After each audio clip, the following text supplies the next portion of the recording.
Baik, saat ini kita akan mendengarkan firman Tuhan yang dibawakan oleh Pendeta Herlen Young.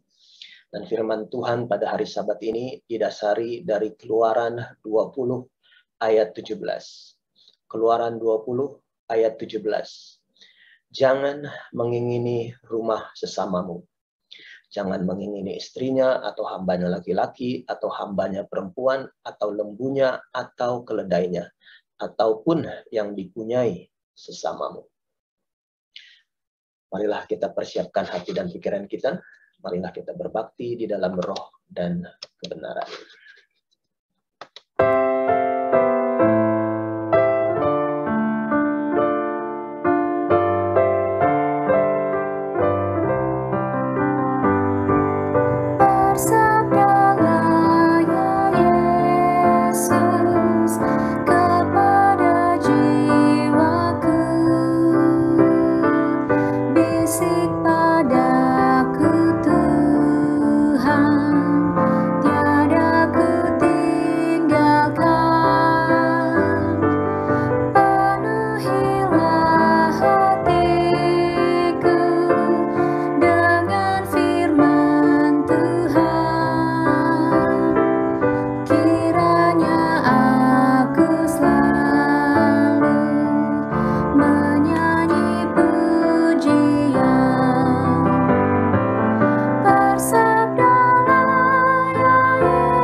Baik, selamat Sabat Bapak Ibu, saudara-saudara yang dikasihi oleh Tuhan dan tamu-tamu yang telah turut bergabung berbakti bersama-sama pada hari Sabat ini.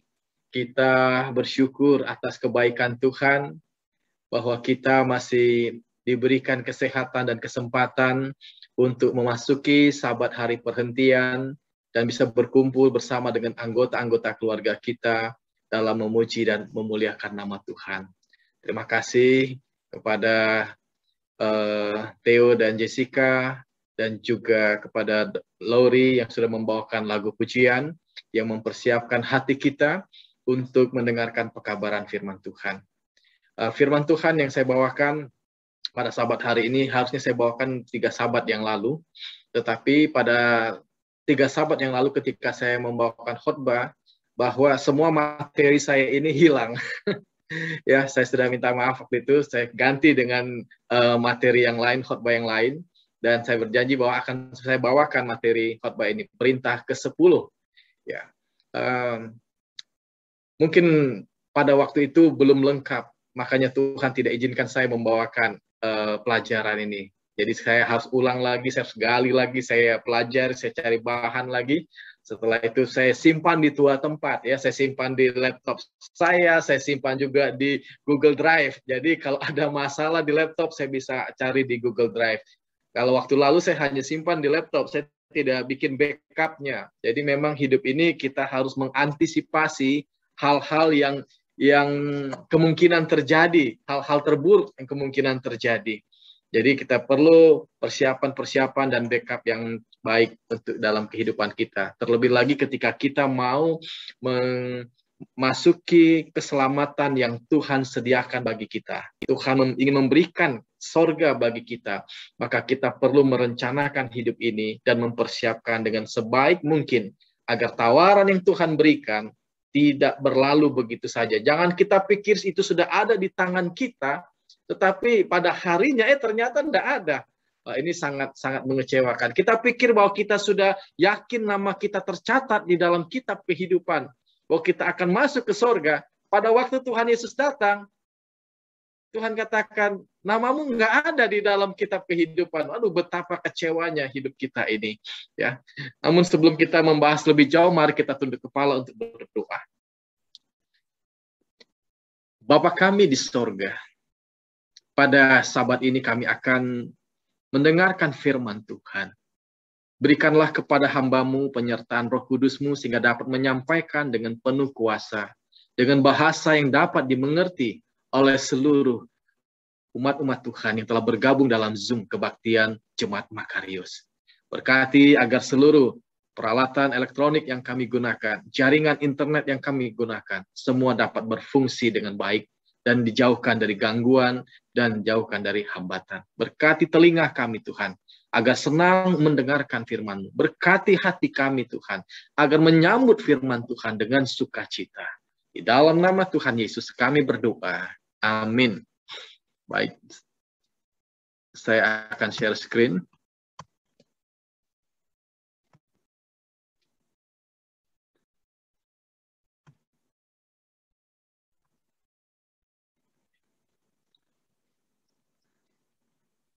Baik, apakah sudah terlihat? Bisa, Pak Pendeta. Baik, terima kasih. Baik, kita tahu bahwa 10 perintah Allah itu tercatat di dalam kitab Keluaran pasal 20. Ketika Musa berada di Gunung Sinai dan menerima 2 loh batu yang ditulis dengan jari tangan Allah, yaitu 10 perintah Allah. Dan pada sahabat ini, saya akan khusus membahas perintah ke-10. Perintah ke-10, yaitu jangan mengingini rumah sesamamu, jangan mengingini istrinya, atau hambanya laki-laki, atau hambanya perempuan, atau lembunya, atau keledainya, atau apapun yang dipunyai sesamamu. Tentu kita semua setuju bahwa mengingini milik orang lain itu pasti tidak baik, ya, itu tidak baik. Dan ini ketika kita mengambil milik orang lain, maka kita akan berhadapan dengan hukum sipil, hukum pemerintah, ya.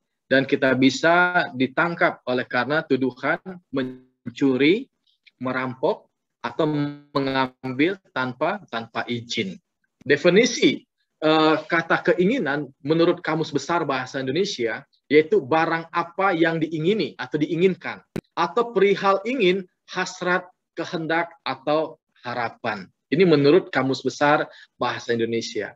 Nah, selama kita hidup, ya, tentu kita punya keinginan, dan ini adalah sesuatu hal yang wajar, ya.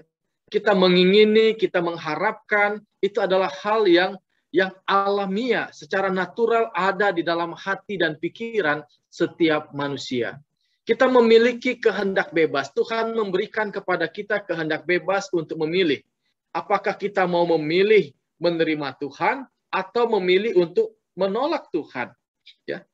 Itu nyata sekali pada waktu Tuhan menempatkan Adam dan Hawa di Taman Eden. Ya, Tuhan memberikan kepada mereka kehendak bebas. Semua buah yang ada di taman ini boleh kamu makan buahnya. Tetapi buah yang ada di tengah-tengah taman, buah pengetahuan yang baik dan yang jahat, tidak boleh kamu makan. Pada waktu kamu memakannya, kamu akan mati. Ya. Jadi di sini ada pilihan yang diberikan oleh Tuhan kepada Adam dan Hawa. Nah, keinginan-keinginan inilah, kehendak bebas inilah yang menjadikan manusia itu menjadi sangat-sangat sempurna. Karena mereka bukan robot yang didikte, yang sudah diprogram. Tetapi mereka memiliki kehendak bebas, mereka menjadi satu pribadi yang sempurna dan tidak terpaksa dalam melakukan sesuatu hal. Karena mereka memilih dengan pikiran, dengan perasaan, dan dengan kesadaran sendiri. Ya. Bayangkan kalau kita tidak memiliki kehendak bebas untuk memilih di dalam satu kehidupan keluarga, kita dinikahkan dengan orang tua, dinikahkan dengan pilihan orang tua, tentu pada zaman sekarang ini sulit untuk diterima. Tapi pada zaman Siti Nurbaya, ya itu sesuatu hal yang terjadi di masyarakat pada waktu itu. Tetapi tentu ini juga sesuatu hal yang tidak menyenangkan bagi mereka yang harus menjalani kehidupan yang demikian. Nah, keinginan-keinginan ini perlu dikendalikan. Kita harus bisa memilih keinginan yang baik dan menolak keinginan yang jahat. Karena baik keinginan yang baik dan keinginan yang jahat itu selalu bersaing di dalam hati dan pikiran setiap orang. Jadi belajarlah untuk mengendalikan keinginan, bukan dikendalikan oleh keinginan. Jadi orang yang tidak bisa mengendalikan diri, hidupnya bagaikan mengendarai kereta kuda, tapi tidak mempunyai tali kekang. Ya, artinya kereta kuda ini akan bergerak kemana saja kuda itu melangkah. Ya, kemana saja kuda itu lari. Padahal mungkin yang orang-orang yang duduk dalam kereta itu ingin pergi belok ke kanan, tapi kuda itu jalan terus atau mungkin belok ke kiri. Ya, sehingga dia tidak bisa mencapai tujuan yang diinginkannya. Jadi kita memerlukan kendali untuk mengendalikan keinginan-keinginan yang tumbuh di dalam diri kita. Dalam bahasa aslinya, kata ingin itu kaumat, ya. Dalam bahasa Inggris diterjemahkan desire atau covet, ya. Hasrat, iri hati, damban hati yang terlalu berlebihan. Ya. Itulah terjemahan ke dalam bahasa Inggris dan diterjemahkan ke dalam bahasa Indonesia. Nah, dalam banyak kasus, dosa keinginan inilah maka bisa menjurus kepada dosa selanjutnya, yaitu dosa mencuri. Di dalam Seventh-day Adventist Bible Commentary, volume yang pertama halaman 606 menyebutkan, the Ten Commandments is supplementary to the age, for covetousness is the root from which death grown. Jadi perintah ke-10 itu merupakan pelengkap dari perintah ke-8. Karena ketamakan adalah akar dari mana pencurian itu tumbuh. Jadi orang mencuri karena ada timbul keinginan di dalam hatinya. Keinginan untuk memiliki barang tersebut. Padahal barang itu adalah milik orang lain. Lalu timbullah trik-trik yang dia rencanakan untuk mendapatkan barang tersebut. Apakah dengan cara menipu ataukah dengan cara mencuri secara diam-diam. Nah, kalau kita perhatikan, maka hukum atau perintah ke-10 ini, walaupun dia menduduki urutan terakhir, namun dosa justru dimulai daripada pelanggaran terhadap hukum ini. Ya, keinginan. Nah, kita perhatikan kasus-kasus berikut. Pertama, Lucifer. Lucifer adalah makhluk yang sangat mulia, malaikat yang Tuhan ciptakan sebagai pemimpin biduan sorga. Dia seorang yang sangat talenta di bidang musik. Dia bahkan dikatakan sebagai seorang yang berperawakan sangat-sangat indah dan cantik. Di dalam kitab Yesaya pasal 14 ayat 13 dan 14. Engkau yang tadinya berkata dalam hatimu, aku hendak naik ke langit. Aku hendak mendirikan tahtaku mengatasi bintang-bintang Allah. Dan aku hendak duduk di atas bukit pertemuan, jauh di sebelah utara. Aku hendak naik mengatasi ketinggian awan-awan, hendak menyamai yang maha tinggi. Lihat, ayat ini mencatat aku hendak, aku hendak, aku hendak. Aku ingin, aku ingin. Jadi timbul keinginan di dalam diri Lucifer. Inilah yang akhirnya membuat dia memberontak kepada Allah. Dia menginginkan kedudukan Allah. Dia ingin menjadi seperti Allah. Disembah oleh seluruh ciptaan. Dan dia tidak menginginkan Allah. Dengan kata lain, dia ingin menyingkirkan Allah dari sorga. Karena dia begitu tamak, dia begitu serakah karena menginginkan kedudukan Allah di sorga. Jadi terlihat jelas bahwa Lucifer memiliki ambisi, iri hati, dan keinginan yang kuat. Dan inilah disebut dengan dosa keinginan. Janganlah kamu mengingini milik sesama. Ya, di mana sini Lucifer mengingini milik Allah, mengingini kedudukan Allah, maka itu menyebabkan dia jatuh ke dalam dosa. Kasus yang kedua adalah Adam dan Hawa. Tuhan menempatkan mereka di dunia yang sempurna. Tuhan menyediakan apa yang menjadi kebutuhan mereka. Makanan tersedia. Tuhan menyediakan teman-teman bagi mereka. Semua hewan-hewan, baik di darat, di udara, dan di dalam air, semua tunduk kepada Adam dan Hawa. Dan Tuhan menetapkan satu ujian bagi kehendak bebas yang Tuhan berikan kepada Adam dan Hawa. Yaitu melarang mereka untuk memakan buah pengetahuan yang baik dan yang jahat. Tetapi Lucifer yang sudah jatuh ke dalam dosa, maka dia ingin menyeret Adam dan Hawa juga jatuh ke dalam dosa. Dia menggunakan ular yang ada di dalam Taman Eden, lalu memperdaya Hawa dan Adam. Di dalam kitab Kejadian pasal 3 ayat 4 dan 5. Ular itu berkata, sekali-kali kamu tidak akan mati. Tetapi Allah mengetahui bahwa pada waktu kamu memakannya, matamu akan terbuka dan kamu akan menjadi seperti Allah. Tahu tentang yang baik dan yang jahat. Jadi setan menawarkan bahwa kamu akan menjadi seperti Allah. Tahu yang baik dan yang jahat. Jadi muncul keinginan di dalam diri Hawa. Oh, kalau aku makan buah ini yang dilarang oleh Tuhan, maka aku akan menjadi seperti Allah. Berarti Tuhan Allah melarang saya makan buah pengetahuan ini supaya saya tidak menjadi seperti Allah.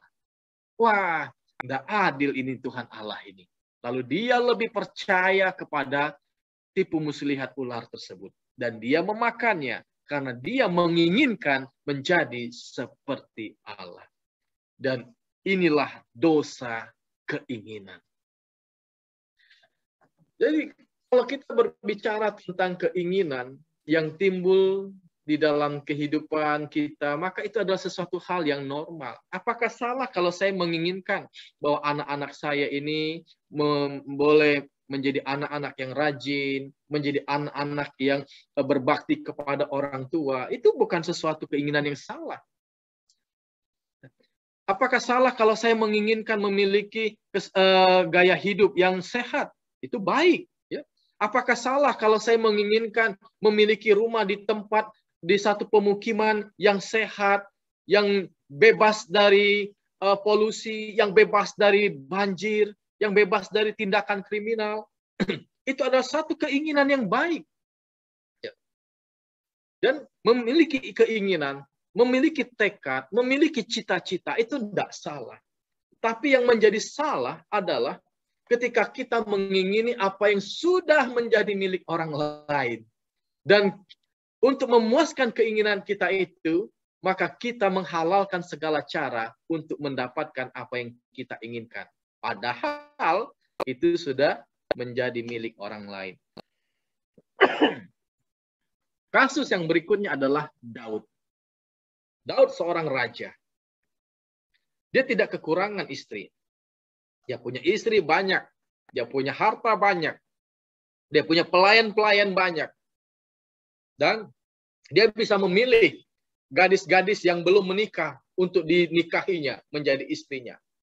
Tetapi masalahnya adalah dia menginginkan Batsyeba. Dia melihat Batsyeba sedang mandi. Lalu timbul keinginan di dalam hatinya untuk memiliki wanita cantik tersebut. Tetapi wanita itu sudah bersuami. Dan suami wanita itu adalah seorang perwira di dalam ketentaraannya yang setia melayani Daud, yaitu Uria. Tetapi dia tidak peduli kepada Uria. Dia ambil Batsyeba, dia tidur dengan Batsyeba, lalu hamillah Batsyeba. Maka Daud kebingungan untuk menutupi dosanya ini, menutupi kejahatannya ini. Dia mulai memanggil Uria datang ya untuk ke istana, memberikan laporan tentang apa yang terjadi di medan perang. Lalu setelah itu disuruh Uria pulang, tidur dengan istrinya. sebelum disuruh pulang dikasih minuman keras supaya mabuk, supaya tidur dengan istrinya, bersetubuh dengan istrinya, supaya nanti kalau istrinya hamil dia nggak kaget. Oh, memang saya tidur dengan istri saya, dia hamil. Tetapi Uria tidak lakukan itu. Dia tidak pulang ke rumah menemui istrinya, tapi dia tidur di pintu gerbang. Dia tidur di pintu gerbang istana, dan ini dilaporkan kepada Daud. Daud bingung, ternyata Uria tidak pulang. Lalu akhirnya Daud mengirimkan surat kematian bagi Uria. Dan Uria harus sampaikan surat kematiannya ini kepada Panglima Joab. Dan Uria pun binasa oleh karena konspirasi jahat yang telah dilakukan oleh Raja Daud. Dia membunuh seorang perwira prajurit yang sangat setia hanya oleh karena keinginan jahat di dalam hatinya untuk memiliki Batsheba. Daud merampas milik daripada prajuritnya. Saudara-saudara yang dikasih oleh Tuhan, Daud sudah memiliki banyak istri, tapi dia tidak merasa cukup. Dia serakah. Dia menginginkan istri orang lain. Padahal ada cara yang lain yang bisa dia gunakan, yaitu dia bisa pilih wanita-wanita yang belum menikah. Dan pada zaman itu memang diizinkan. Kita bisa lihat bagaimana Salomo memiliki istri yang banyak dan gundik-gundik yang banyak. Lalu kita lihat kasus Ahab. Ahab dia menginginkan kebun anggur milik Nabot. Karena ada apa dengan kebun anggur Nabot ini? Kebun anggur Nabot ini lokasinya dekat dengan tembok daripada istana. Jadi Ahab berpikir bahwa kalau aku punya kebun anggur dekat istana, kan bisa setiap saat saya melihatnya, bagaimana pohon anggur ini bertumbuh dan berbuah. Dan dia menginginkan tempat tersebut. Tapi persoalannya itu bukan milik dia. Itu milik keluarga Nabot. Dan menurut hukum Yahudi, bahwa tidak bisa mengalihkan tanah pusaka kepada orang lain. Bahkan sekalipun itu kepada raja. Pada waktu Ahab menggunakan otoritasnya sebagai seorang raja, dia minta kepada Nabot. Bahkan dia membeli dengan harga yang mahal. Tapi Nabot katakan, tidak, ini milik pusaka. Dan Tuhan tidak izinkan ini dijual. Dialihkan ke suku yang lain. Maka Ahab akhirnya dia pulang dengan muka sedih. Karena dia tahu bahwa itu tidak bisa dimilikinya. Tetapi istrinya, yaitu Izebel, perempuan yang penyembah berhala, melihat kondisi suaminya. Dan berkata, engkau seorang raja. Masa engkau tidak bisa menggunakan kekuasaanmu untuk mengambil apa yang kau inginkan? Tetapi oleh karena hukum Yahudi yang mengatur tentang tanah pusaka, dan Izebel juga mengetahui hal ini, maka dibuatlah satu skenario. Dibayarlah orang-orang untuk memberikan kesaksian palsu tentang apa yang sudah dikatakan dan apa yang dilakukan oleh Nabot. Dan akhirnya Nabot dijatuhi hukuman mati. Dan tanah miliknya diambil alih oleh Raja Ahab. Kasus yang berikutnya adalah Akan. Pada waktu orang-orang Israel hendak masuk ke negeri perjanjian yang Tuhan janjikan, maka dalam satu peperangan melawan kota Jericho, kita lihat bahwa jatuhnya kota Jericho ini adalah sesuatu hal oleh karena kehendak Tuhan, bukan karena kekuatan daripada tentara-tentara Israel. Mereka hanya mengelilingi tembok itu 1 kali pada 1 hari pertama, lalu 7 kali pada hari yang ke-7, dan setelah itu mereka meniup sangkakala dan berseru dalam nama Tuhan, maka tembok itu rubuh. Tapi sebelumnya Tuhan katakan bahwa semua barang-barang harta yang ada di Jericho itu menjadi milik Tuhan. Jadi orang-orang Israel tidak boleh menjarah barang-barang rampasan tersebut. Itu harus diserahkan menjadi milik Tuhan. Tetapi apa yang dilakukan oleh Akan? Dia melihat bahwa ada permadi siniar yang begitu indah. Dia melihat emas yang menyilaukan matanya. Lalu dia berpikir, begitu banyak rampasan ini. Kalau saya ambil 1 lembar permadani, saya ambil sedikit batangan emas, saya simpan, Tuhan tidak rugi kok. Tuhan tidak dirugikan dengan jumlah sedikit yang saya ambil. Lalu dia mulai ambil ini, dia memenuhi keinginannya, dia ambil dan dia sembunyikan di bawah tendanya. Tapi Tuhan itu tidak bisa dibohongi. Tuhan itu maha tahu. Mungkin Yosua tidak melihat apa yang dilakukan oleh Akan. Mungkin tua-tua yang lain tidak melihat apa yang dilakukan oleh Akan. Hanya Akan dan keluarganya yang tahu. Tetapi itu tidak tersembunyi di mata Tuhan. Akhirnya, pada saat mereka menyerang kota Ai, kota yang lebih kecil daripada kota Jericho, tetapi mereka dipukul kalah oleh orang-orang yang ada di kota Ai. Dan mereka mencari tahu, kenapa kami kalah Tuhan? Lalu Tuhan katakan bahwa ada di antara kalian yang mengambil bukan miliknya.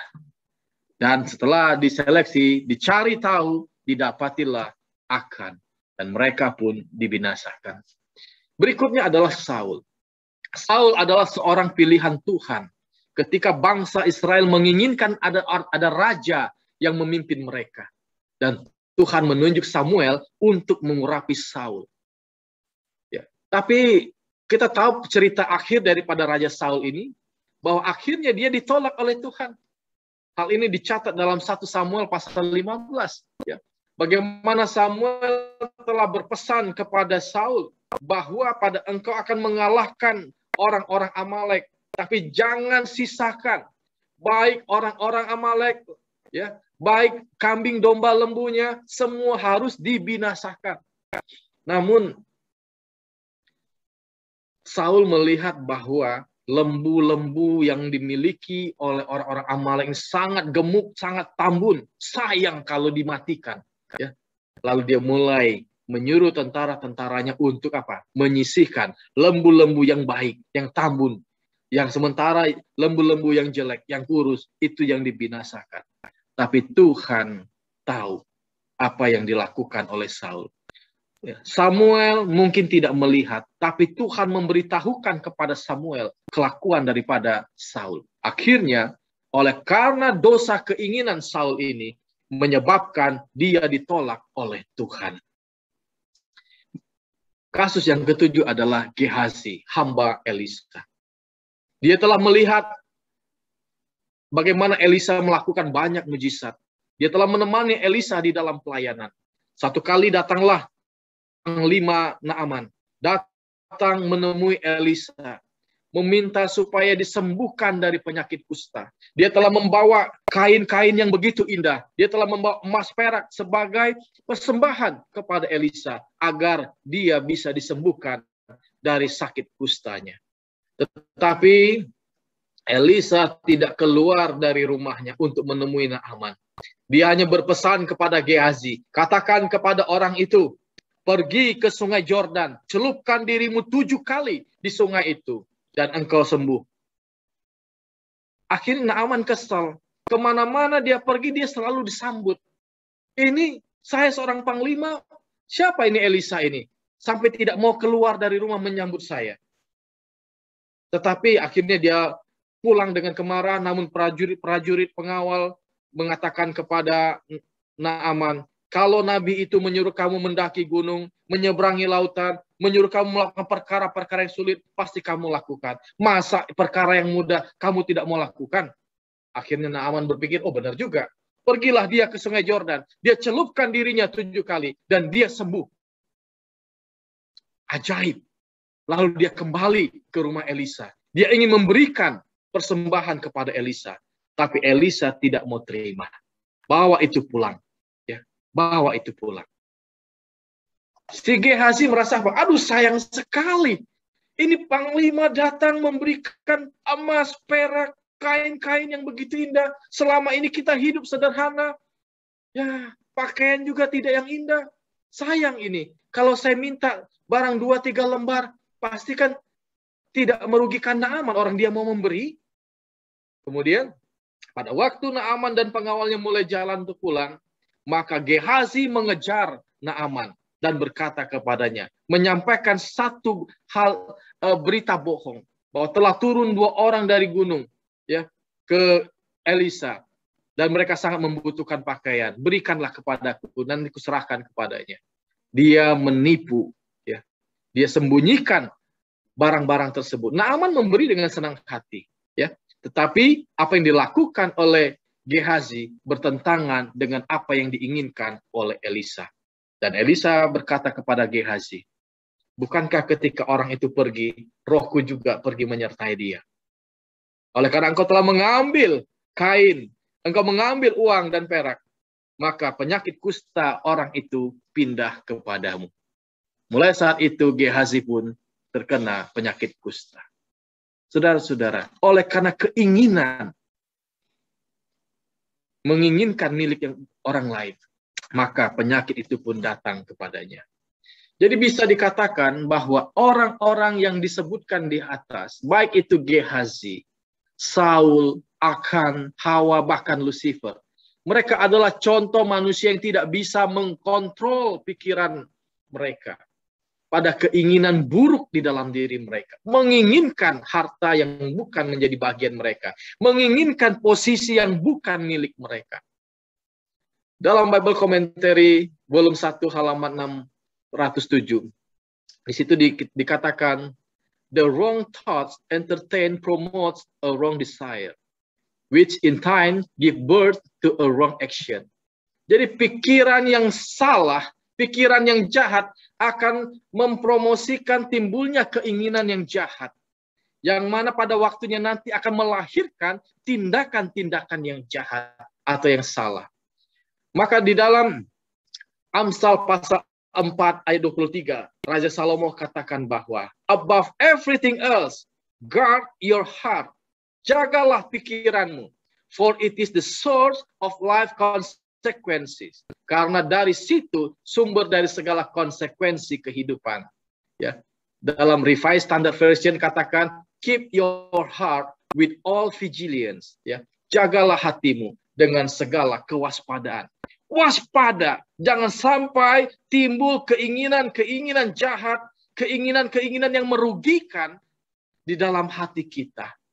Ketika kita memenuhi keinginan kita, justru membuat kita terkena kutuk dari Tuhan. Membuat kita jauh dari Tuhan. Membuat kita tenggelam di dalam kehidupan kita yang berdosa. Kenapa Salomo, Daud jatuh? Kenapa Kain membunuh Habel? Kenapa Judas mengkhianati Tuhan Yesus? Karena pikiran dan keinginan yang tidak dijaga. Apa saja yang timbul dalam pikiran mereka, apa saja hasrat keinginan yang timbul dalam hati mereka, mereka tidak seleksi.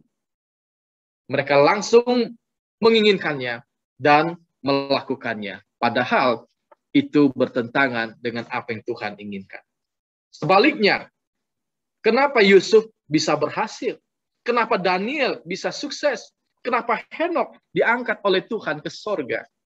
Karena pikiran dan hati, pikiran dan keinginan yang dijaga. Kita diberikan kebebasan untuk memilih. Kita bisa memilih menjadi orang baik, kita bisa memilih menjadi orang yang jahat. Itu adalah pilihan. Memikirkan yang baik ataupun yang buruk, itu adalah pilihan. Maka dari itu, pikirkanlah hal-hal yang positif dan pilihlah untuk melakukan hal-hal yang positif.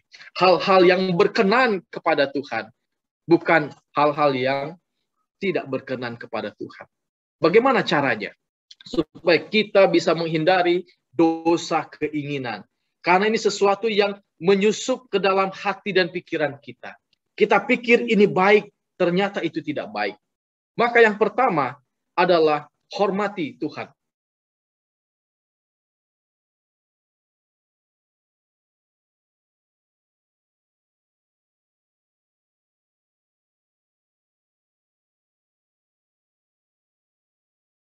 Suaranya hilang, Pak Ketua. Ya.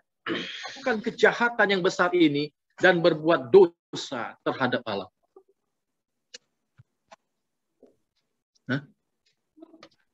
Barusan sempat hilang sebentar, pendeta. Mohon bisa dilanjutkan sekarang. Oke, sorry. Mungkin signal saya kurang bagus di sini. Oke. Jadi masih kedengaran? Ya, oke. Oke. Bisa, pendeta. Baik. Jadi tips untuk menghindari dosa keinginan yang pertama, milikilah hormat kepada Tuhan. Rasa hormat kepada Tuhan. Yusuf sangat menghormati Tuhan. Sehingga ketika istri daripada Potifar mengajak Yusuf melakukan dosa perzinahan. Bahkan istri Potifar sudah merencanakan satu lingkungan yang sangat kondusif bagi mereka untuk melakukan dosa tersebut. Dia sudah meliburkan semua pekerja-pekerja di rumah. Suaminya sedang dinas keluar kota. Di rumah itu hanya tinggal istri Potifar dan Yusuf. Yusuf masih sangat muda, 17 tahun. Tetapi Yusuf telah memiliki satu komitmen di dalam hatinya untuk tidak mengecewakan Tuhan. Dia katakan, bagaimanakah mungkin aku melakukan kejahatan yang besar ini dan berbuat dosa terhadap Tuhan. Karena dia menghormati Tuhan, maka dia tidak mau melanggar hukum Tuhan. Dia tidak mau berbuat dosa yang membuat Tuhan kecewa kepadanya. Jadi, agar kita bisa terhindar dari dosa keinginan, kita harus memiliki rasa hormat kepada Allah kita. Dalam buku pelajaran sekolah sahabat kita, tanggal 4 Agustus 2021 yang lalu, saya kutip di situ, Yusuf menyadari bahwa dia tidak dapat mengendalikan pikiran orang lain. Dia memutuskan bagaimanapun juga untuk hidup, mencintai, dan menghormati Tuhan. Yusuf telah belajar untuk hidup di hadirat Allah. Pengetahuan ini membantunya melawan godaan. Jadi kita perlu memiliki pengetahuan seperti yang dimiliki oleh Yusuf. Memutuskan bagaimanapun juga untuk mencintai Tuhan dan menghormati Tuhan dimanapun kita berada dalam situasi yang bagaimanapun juga. Inilah pengetahuan yang harus kita miliki. Karena ini akan membantu kita melawan godaan yang datang. Kehormatan, keagungan, dan otoritas itu ada pada Allah. Karena itu dia pantas dan layak dihormati, serta ditinggikan segala makhluk. Kita manusia adalah salah satu ciptaan Allah yang wajib menghormatinya. Di dalam buku Bible Commentary Jilid 3, di situ dikatakan, betapapun tingginya kedudukan mereka, manusia itu wajib menghormati Allah. Kuasa-kuasa besar yang dipegang oleh raja-raja sering menimbulkan hal-hal yang keterlaluan, sehingga mereka meninggikan dirinya, dan sumpah-sumpah yang sembrono yang diucapkan pada waktu membuat undang-undang tanpa memperhatikan undang-undang yang lebih tinggi dari Allah, menyebabkan ketidakadilan. Jadi manusia wajib menghormati Tuhan Allah, karena Allah yang menciptakan manusia. Dalam kitab Wahyu pasal 4 ayat 10-11 menggambarkan sebuah adegan di sorga. Maka tersungkurlah ke-24 tua-tua itu di hadapan Dia yang duduk di atas tahta itu, dan mereka menyembah Dia yang hidup sampai selama-lamanya, dan mereka melemparkan mahkotanya di hadapan tahta itu sambil berkata, ya Tuhan dan Allah kami, Engkau layak menerima puji-pujian dan hormat dan kuasa, sebab Engkau telah menciptakan segala sesuatu, dan oleh karena kehendak-Mu semua itu ada dan diciptakan. Mahkota yang mereka miliki, lambang kehormatan dan kemuliaan mereka, ketika berdiri di hadapan Allah yang Maha Kuasa, mereka tersungkur dan melemparkan mahkota mereka, menandakan bahwa kemuliaan kami, kehormatan kami, kebanggaan kami di hadapan Tuhan tidak ada apa-apanya. Kami harus tunduk menyembah Engkau Tuhan. Saudara-saudara, apakah yang menjadi kebanggaan kita? Apakah yang menjadi kemuliaan kita? Ketika kita berdiri di hadirat Tuhan, maka semuanya itu tidak ada artinya. Kita harus tersungkur menyembah Tuhan. Dalam 1 Korintus pasal 10:31, Paulus katakan, jika engkau makan atau jika engkau minum, Atau jika engkau melakukan sesuatu yang lain, lakukanlah semua itu untuk kemuliaan Tuhan.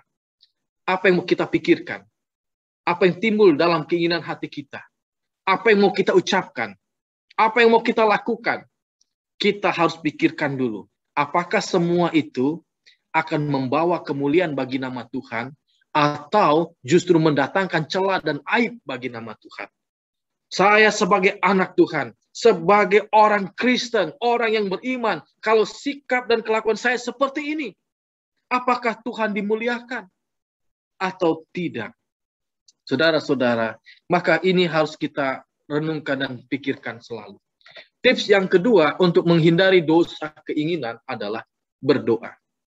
Sebab saat kita berdoa dengan sepenuh hati, maka hati dan pikiran kita itu hanya tertuju kepada Tuhan.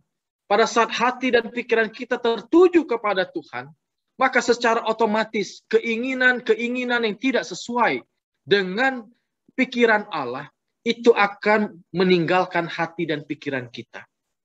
Ibarat satu ruangan yang tanpa lampu, maka ruangan itu gelap gulita. Pada waktu lampu dinyalakan, maka cahaya lampu itu akan mengusir kegelapan. Pada saat kita berdoa kepada Tuhan, maka terang kekudusan Tuhan itu akan menyingkirkan kegelapan-kegelapan dan kenajisan dosa yang berusaha masuk ke dalam hati kita, menimbulkan hasrat dan keinginan yang jahat. Dalam kitab Daniel pasal 6 ayat 11, demi didengar Daniel bahwa surat perintah itu telah dibuat, pergilah ia ke rumahnya. Dalam kamar di atasnya ada tingkap-tingkap yang terbuka ke arah Yerusalem. 3 kali sehari ia berlutut, berdoa, serta memuji Allah. Seperti yang biasa dilakukannya. Jadi ini yang biasa dilakukan oleh Daniel. Setiap hari, 3 kali sehari dia berlutut, dia berdoa, memuji Tuhan dengan segenap hatinya. Apakah kita juga memiliki kebiasaan seperti yang dilakukan oleh Daniel untuk berlutut, berdoa, dan memuji Tuhan? Maka bila mana kita lakukan ini, maka keinginan-keinginan jahat yang berusaha timbul dalam hati dan pikiran kita, ini akan terkikis dan akhirnya tidak mendapatkan tempat di dalam hati dan pikiran kita. Dalam buku Kebahagiaan Sejati halaman 87, doa adalah membuka hati kepada Allah sebagai kepada seorang sahabat. Kita mencurahkan segenap hati kita kepada Tuhan Allah kita, seperti kepada sahabat kita. Tidak ada yang kita sembunyikan. Bahkan kita menangis kalau memang kita perlu menangis. Dan kita percaya bahwa dia adalah sahabat yang sejati yang akan mendengar, yang akan menolong kita menghadapi masalah dosa kita. Dalam buku Message to Young People halaman 115, doa harian adalah sangat penting, sama halnya dengan makanan fisik. Untuk menjadi makhluk yang sehat, kita haruslah membiasakan diri untuk sering mengangkat pikiran kita kepada Tuhan melalui doa. Doa harian. Ya, berarti doa itu adalah sebuah kebutuhan yang sangat mendasar bagi setiap orang percaya. Ada doa keluarga, ya. Ada doa umum, ya, doa keluarga pada saat kita mengadakan mesbah keluarga, kebaktian dalam rumah tangga. Doa umum ketika kita diminta untuk doa buka di acara kebaktian, atau pada saat kita diminta membawakan doa syafaat di dalam pertemuan ibadah. Tetapi yang paling penting dan tidak boleh kita lupakan adalah persekutuan pribadi kita dengan Tuhan. Doa-doa pribadi kita. Sama seperti Daniel mengambil satu tempat 3 kali satu hari secara pribadi dia berhubungan dengan Tuhan. Karena doa-doa pribadi inilah yang akan mempertahankan nyawa kita. Doa-doa pribadi inilah yang akan mempertahankan iman kita. Doa-doa pribadi inilah yang akan memampukan kita untuk mengatasi setiap pencobaan yang datang. Tips yang ketiga adalah berserah kepada Tuhan. kemampuan seseorang untuk menjauhkan diri dari hawa nafsu itu tidak didasarkan kepada kekuatan sendiri. Saya pernah membaca artikel kesehatan atau psikologi. Bagaimana sih mengatasi godaan hawa nafsu seksual, ya? Bagaimana? Supaya tidak melakukan dosa perzinahan atau tidak melihat hal-hal yang negatif. Maka beberapa yang dilakukan, kamu harus nasihatnya adalah kamu harus salurkan energi itu dengan cara berolahraga, ya, olahraga. Kemudian berikutnya adalah kamu jangan berada di tempat tersembunyi di dalam kamar, harus kumpul dengan orang-orang banyak supaya tidak ada pikiran-pikiran untuk melakukan tindakan seks dalam pikiran maupun dalam kenyataan. Oh begitu, ya. Tetapi berapa lama orang bisa berhasil dan bertahan? Dengan kekuatan dan trik-trik yang dilakukan. Hanya dengan kasih karunia Tuhan. Pada saat kita mengandalkan Tuhan, kita berserah kepada Tuhan, meminta hikmat dari Tuhan, maka cahaya kemuliaan Tuhan akan mengusir kegelapan-kegelapan dosa yang berusaha menguasai hati dan pikiran kita. Oleh karena itu, dengan berserah, maka Tuhan akan menuntun dan mengarahkan kita untuk hidup menurut kebenaran firman Tuhan. Ya. Saudara-saudara yang dikasih oleh Tuhan, tidak sedikit perselingkuhan terjadi justru di lingkungan orang melakukan fitness aerobik, ya. Oleh karena bertemu laki-laki perempuan di sana, tapi pikiran tidak dijaga, hati tidak mengandalkan Tuhan, tidak berserah kepada Tuhan.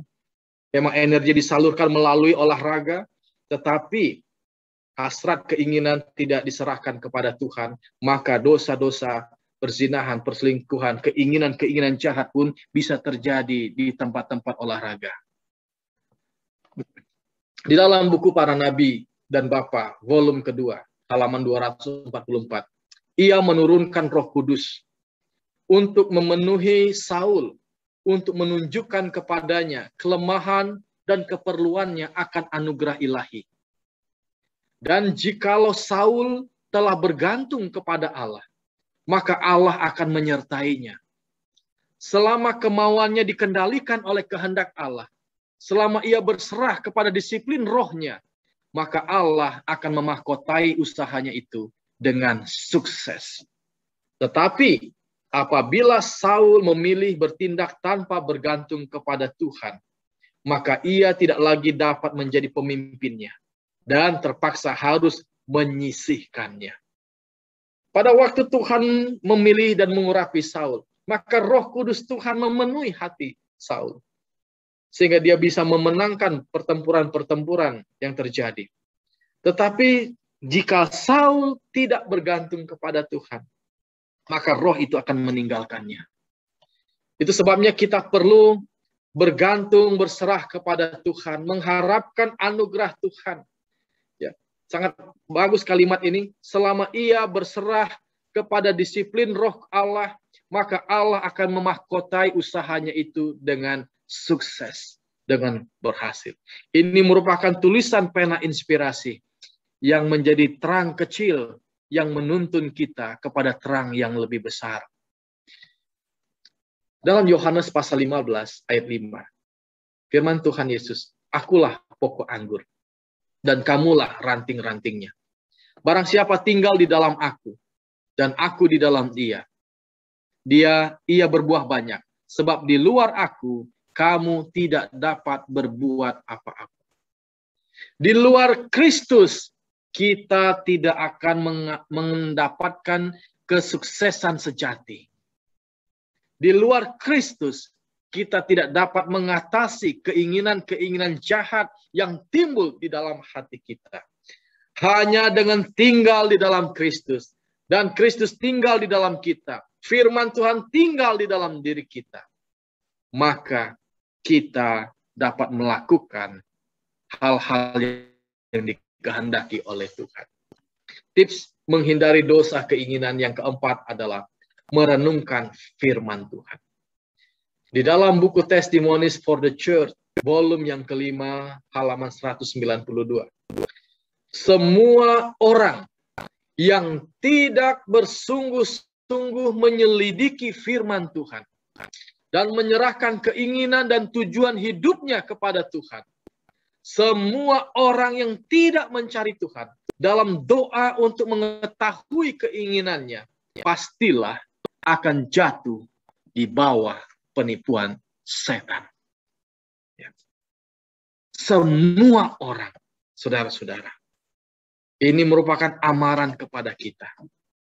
Kita perlu mencari Tuhan dengan sungguh-sungguh. Kita perlu menyelidiki firman Tuhan dengan sepenuh hati. Kita perlu mencari apa yang menjadi tujuan Tuhan bagi saya. Apa yang Tuhan inginkan dari saya. Kalau kita tidak berusaha melakukan hal apa yang disebutkan dalam buku Testimonies for the Church ini, maka kita akan dengan mudah jatuh di bawah penipuan setan. Dalam kitab Yosua pasal 1 ayat 8, janganlah engkau lupa memperkatakan kitab Taurat ini, tetapi renungkanlah itu siang dan malam, supaya engkau bertindak hati-hati sesuai dengan segala yang tertulis di dalamnya.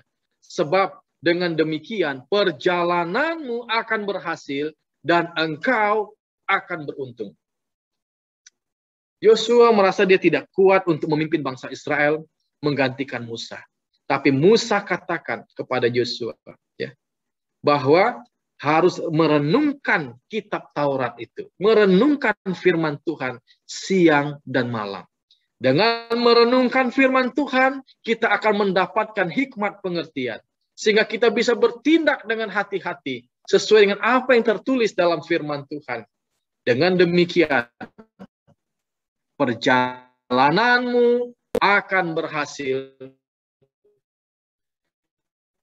dan engkau akan beruntung. Tidakkah dapatkan keuntungan dalam perjalanan hidup kita? Saudara-saudara yang dikasihi oleh Tuhan, tentu kita perlu mengandalkan Tuhan. Maka sebagai kesimpulan dalam khotbah kita pada Sabat hari ini, perhatikanlah keinginan yang timbul dalam hati kita.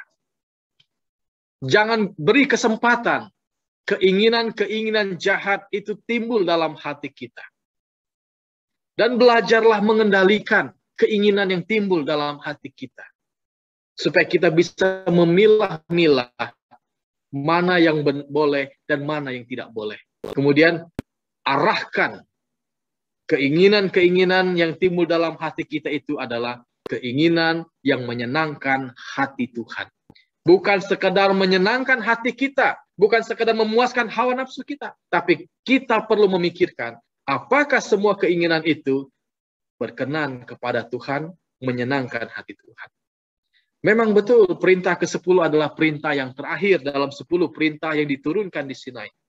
Namun permulaan dosa dimulai dari pelanggaran akan perintah ini. Jadi jangan anggap sepele perintah ke-10 ini. Agar terhindar dari dosa keinginan, milikilah rasa hormat kepada Tuhan Allah.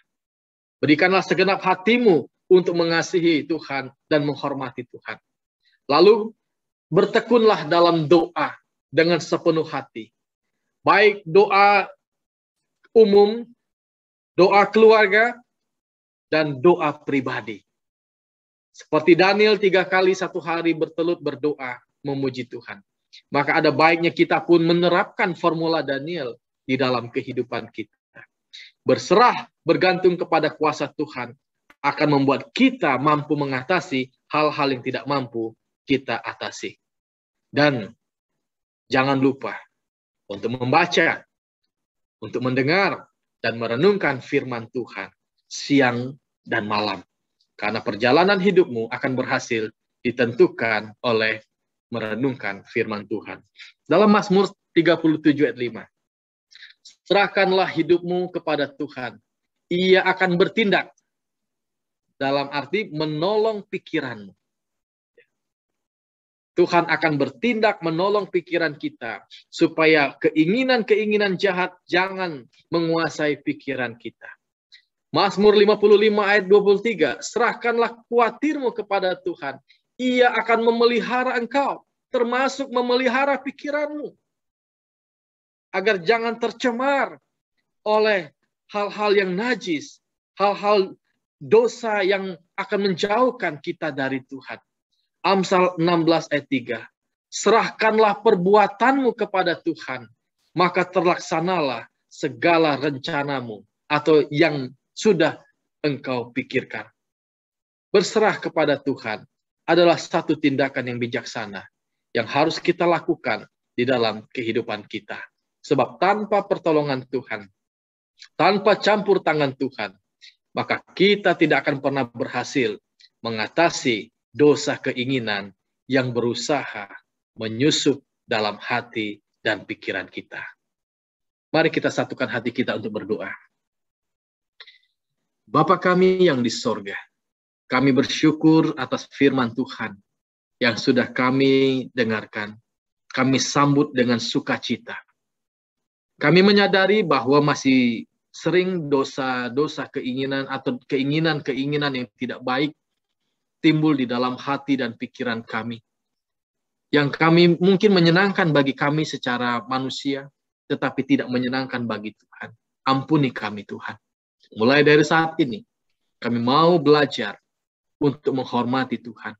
Kami mau berserah bergantung kepada Tuhan di dalam doa, di dalam merenungkan firman Tuhan, dan dalam segala hal yang kami mau lakukan. Kami mau mengundang Tuhan hadir untuk menuntun, membimbing kami setiap hari, setiap saat. Tuhan, berikanlah Roh Kudus-Mu untuk mengarahkan hati dan pikiran kami kepada perkara-perkara sorgawi, sehingga segala hal-hal kenajisan tidak lagi masuk ke dalam hati dan pikiran kami. Kami serahkan doa ini di dalam nama Tuhan Yesus yang menjadi juru selamat kami. Amin. Amin. Terima kasih pendeta. Terima kasih. Terima kasih pendeta. Kasih. Terima kasih kepada Herlen Yang atas firman Tuhan yang telah disampaikan, kiranya dapat menjadi renungan bagi masing-masing dan pribadi kita. Sangat bagus. Mohon co-host bantu untuk mute. Ya, cuma sebentar. Kita akan melanjutkan acara kita, namun sebelum kita ke sesi Sekolah Sabat dan Mission Spotlight, Pendeta Herlen mungkin akan memimpin konferensi sidang. Oke, baik. Terima kasih Pak Ketua Beni. Selamat Sabat, keluarga besar Makarios dan tamu-tamu yang hadir berbakti bersama-sama pada Sabat ini lewat Zoom. Ada satu keputusan majelis yang perlu saya bawakan kepada seluruh anggota jemaat untuk disahkan sehubungan dengan konferensi luar biasa, konferensi DKI Jakarta dan sekitarnya yang akan dilaksanakan pada bulan September dan Oktober, di mana mereka meminta bahwa dari jemaat memberikan utusan untuk menghadiri KLB atau konferensi luar biasa tersebut. Dan pada Sabat yang lalu, pada tanggal 21, majelis telah mengusulkan satu nama, yaitu Ketua Beni Muskita, yang akan mewakili Jemaat Makarios untuk mengikuti konferensi luar biasa yang diadakan oleh Konferensi DKI Jakarta dan sekitarnya. Maka saya sampaikan kepada seluruh anggota Jemaat Makarios, apakah usulan daripada majelis jemaat ini ada yang kuatkan? Tolong kasih reaksi. Kuatkan, Pendeta. Sudah dikuatkan. Baik. Ada perbincangan?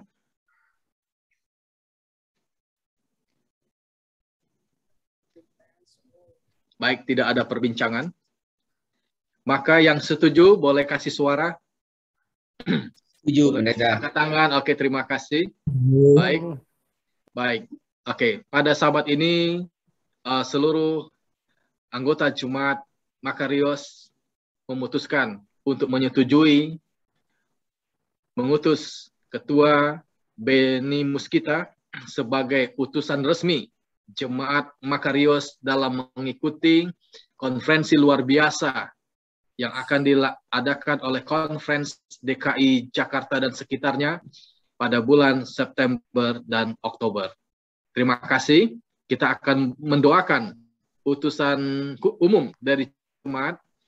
Dan perlu saya sampaikan juga, saya juga terima surat kemarin dari Eksekutif Komite Konferensi DKI Jakarta, yang mana mereka juga memutuskan untuk menunjuk Pendeta Herlen Yang sebagai utusan khusus menghadiri konferensi luar biasa.